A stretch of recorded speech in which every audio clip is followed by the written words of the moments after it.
प्रधानमंत्री नरेंद्र मोदी ने गुजरात में एकता नगर से कई ढांचागत और विकास परियोजनाओं का उद्घाटन और शिलान्यास किया। भारत और चीन ने 4.5 साल के गतिरोध के बाद पूर्वी लद्दाख के देपसांग और डेमचौक क्षेत्रों से अपनी सेनाएं पीछे हटाने की प्रक्रिया पूरी की। देश में दीपों के त्योहार दीपावली से पहले आज अयोध्या में 25 लाख मिट्टी के दिए जलाकर भव्य दीपोत्सव का आयोजन।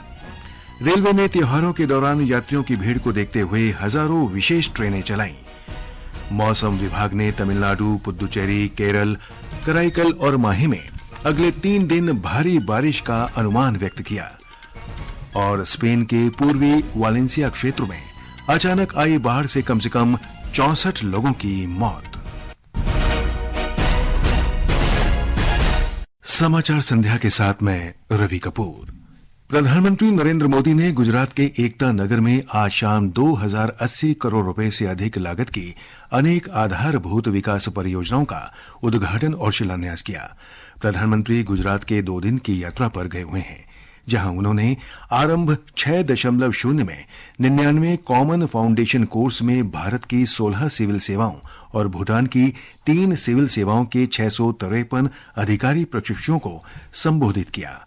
इस वर्ष कार्यक्रम का विषय है आत्मनिर्भर और विकसित भारत का लक्ष्य। 50 बिस्तरों की क्षमता वाले नवनिर्मित उपजिला अस्पताल का निर्माण 22 करोड़ रुपए की लागत से किया गया है। यह अस्पताल एकता नगर के नागरिकों को आवश्यक चिकित्सा सेवाएं प्रदान करेगा। स्टैच्यू ऑफ यूनिटी को देखने आने वाले पर्यटकों की सुविधा के लिए आज पहले चरण में 10 स्मार्ट बस स्टैंड और पिकअप स्टैंड का भी उद्घाटन किया गया। साथ ही 4 मेगावाट की सौर ऊर्जा परियोजना का भी आज शुभारंभ किया गया। इसके अलावा एकता नगर में सतत विकास पर केंद्रित विश्व स्तरीय बोनसाई उद्यान को भी जल्द ही एक नए पर्यटक आकर्षण के रूप में विकसित किया जाएगा।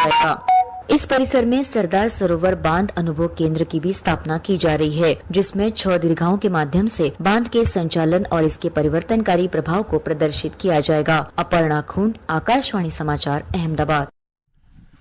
केंद्रीय स्वास्थ्य मंत्री जगत प्रकाश नड्डा ने आज विश्व एकता दिवस 2024 की पूर्व संध्या पर नई दिल्ली में एकता की शपथ दिलाई।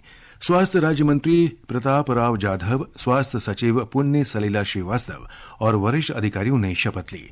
विश्व एकता दिवस हर साल 31 अक्टूबर को सरदार वल्लभ भाई पटेल की जयंती पर मनाया जाता है। भारत और चीन के बीच वास्तविक नियंत्रण रेखा LAC पर 4.5 साल के सैन्य गतिरोध के बाद पूर्वी लद्दाख के देपसांग और डेमचौक क्षेत्रों में दोनों देशों की सेना के हटने की प्रक्रिया पूरी हो गई है। हमारे संवाददाता ने बताया है कि सैन्य सूत्रों के अनुसार स्थानीय कमांडर स्तर पर बातचीत जारी रहेगी और सीमा पर गश्त जल्द ही फिर से शुरू होगी। क्षेत्र में सामान्य स्थिति बहाल करने की दिशा में ये एक महत्वपूर्ण कदम है। सूत्रों के अनुसार सत्यापन का काम चल रहा है और जमीनी कमांडरों के बीच गश्त के तौर तरीकों पर फैसला किया जाएगा। हाल ही में भारत और चीन पूर्वी लद्दाख में वास्तविक नियंत्रण रेखा LAC पर गश्त व्यवस्था को लेकर एक समझौते पर पहुंचे थे। इस महीने की 22 तारीख को यह प्रक्रिया शुरू हुई थी, जिसमें दोनों सेनाओं ने देपसांग और डेमचौक क्षेत्रों में अस्थायी टेंट हटा दिए और ढांचे गिरा दिए। रूस के कजान में 16वें ब्रिक्स शिखर सम्मेलन से इतर बैठक के दौरान प्रधानमंत्री नरेंद्र मोदी और चीनी राष्ट्रपति शी जिनपिंग इस बात पर सहमत हुए थे कि भारत चीन सीमा मुद्दे पर विशेष प्रतिनिधि शांति के प्रबंधन की निगरानी के लिए जल्द मिलेंगे और सीमावर्ती क्षेत्रों में शांति और सीमा मुद्दे का निष्पक्ष, उचित और पारस्परिक रूप से स्वीकार्य समाधान तलाशेंगे। अनुपम मिश्र, आकाशवाणी समाचार, दिल्ली।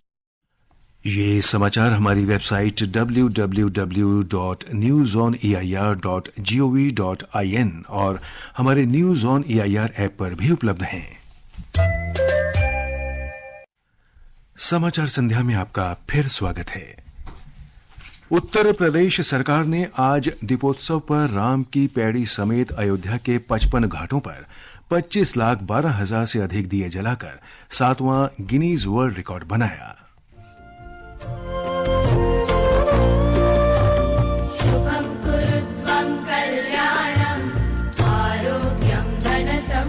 इस वर्ष एक और विश्व रिकॉर्ड बना, जिसमें 1121 बटुकों ने सरयू के घाटों पर एक साथ सबसे बड़ी आरती की।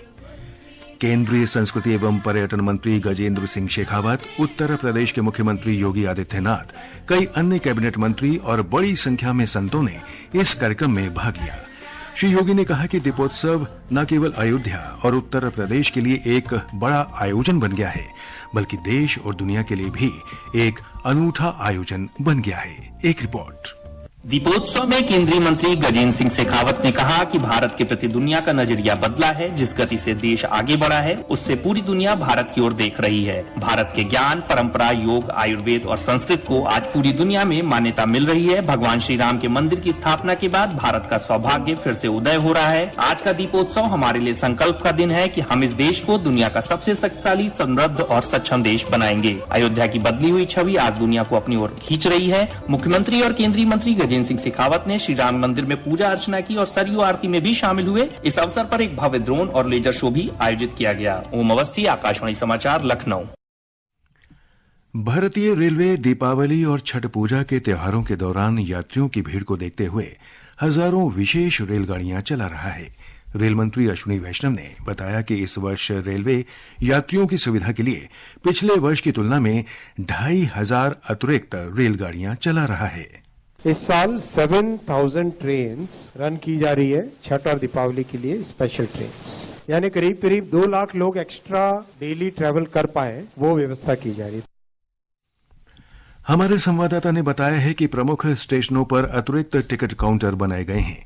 इसके अलावा यात्रियों की आवश्यकता को पूरा करने के लिए स्वचालित टिकट वेंडिंग मशीनें, पूछताछ काउंटर, खान पान सेवाएं, पीने का पानी और मोबाइल शौचालय भी स्थापित किए गए हैं।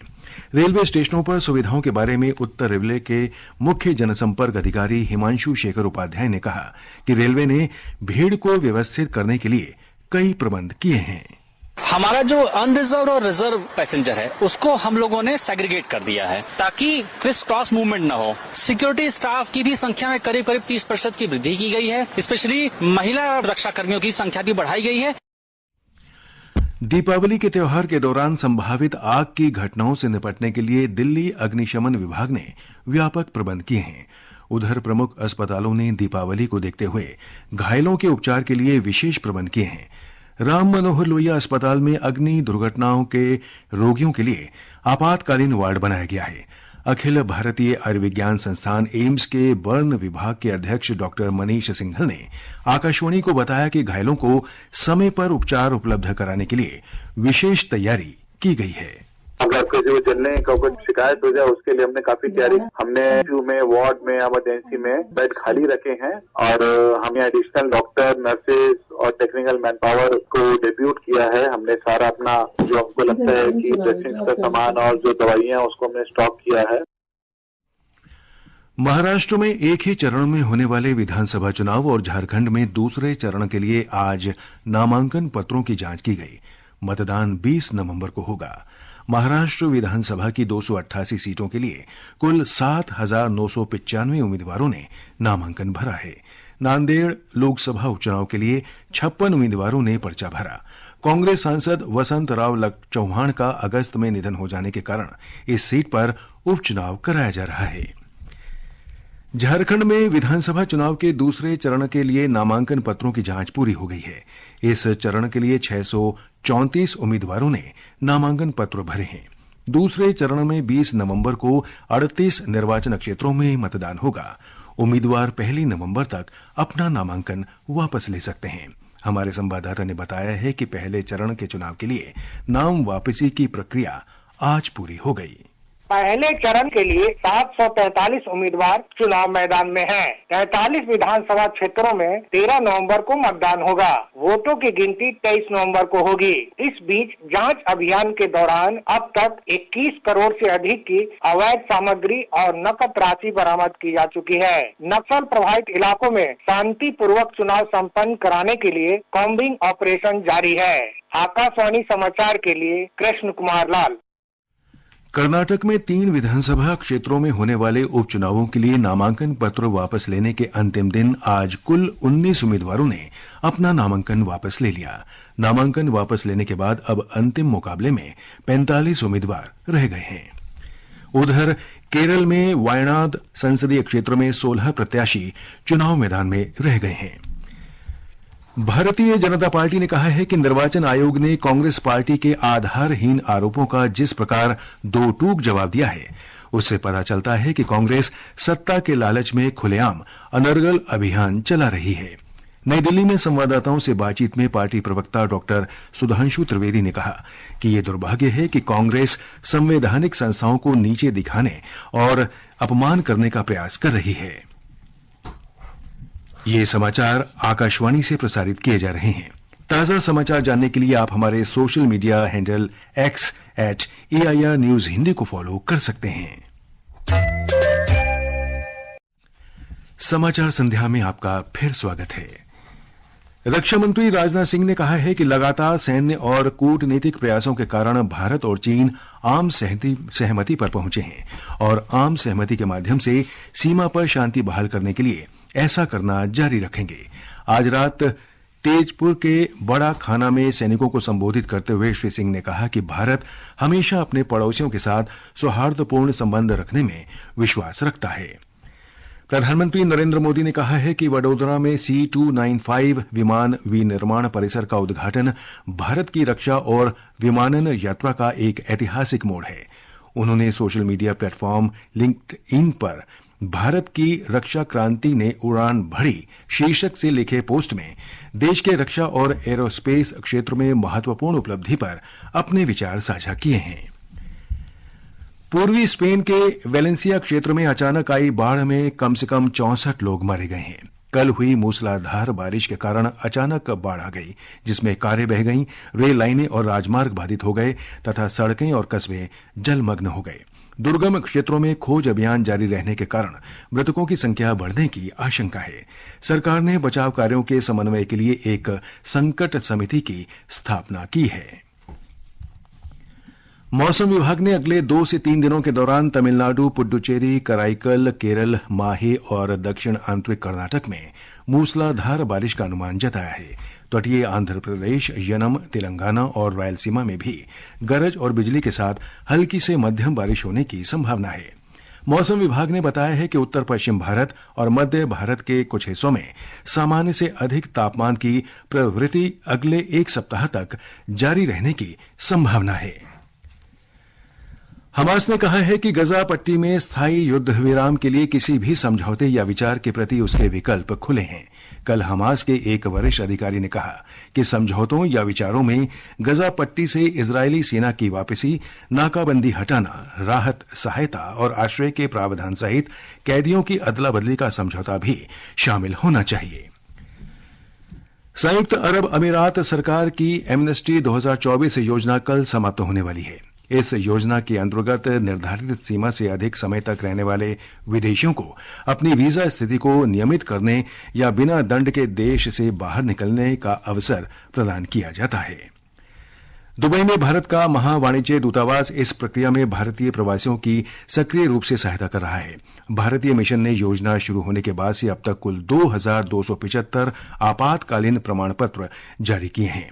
प्रस्थान की सुविधा के लिए कुल 2409 निकास परिमट और आउटपास जारी किए गए हैं। सऊदी अरब के रियाद में लुलु सुपर बाजार में लुलु वाली दिवाली उत्सव की शुरुआत हुई। इस कार्यक्रम में भारतीय शिष्टमंडल के गणमान्य व्यक्तियों और प्रवासी सदस्यों ने भाग लिया। कार्यक्रम के बाद एक ट्वीट में श्री गोयल ने कहा कि रियाद में आज से शुरू हुआ ये शानदार उत्सव भारत और सऊदी अरब के बीच गहरे पारस्परिक सम्मान का प्रमाण है।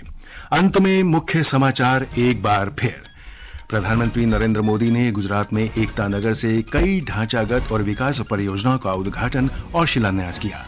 भारत और चीन ने 4.5 साल के गतिरोध के बाद पूर्वी लद्दाख के देपसांग और डेमचौक क्षेत्र से अपनी सेनाएं पीछे हटाने की प्रक्रिया पूरी की। देश में दीपों के त्योहार दीपावली से पहले आज अयोध्या में 25 लाख मिट्टी के दिए जलाकर भव्य दीपोत्सव का आयोजन। रेलवे ने त्योहारों के दौरान यात्रियों की भीड़ को देखते हुए हजारों विशेष ट्रेनें चलाई। मौसम विभाग ने तमिलनाडु, पुडुचेरी, केरल, कराईकल और माहे में अगले 3 दिन भारी बारिश का अनुमान व्यक्त किया। और स्पेन के पूर्वी वेलेंसिया क्षेत्र में अचानक आई बाढ़ से कम 64 लोगों की मौत। इसके साथ ही समाचार संध्या का ये अंक समाप्त हुआ। नमस्कार।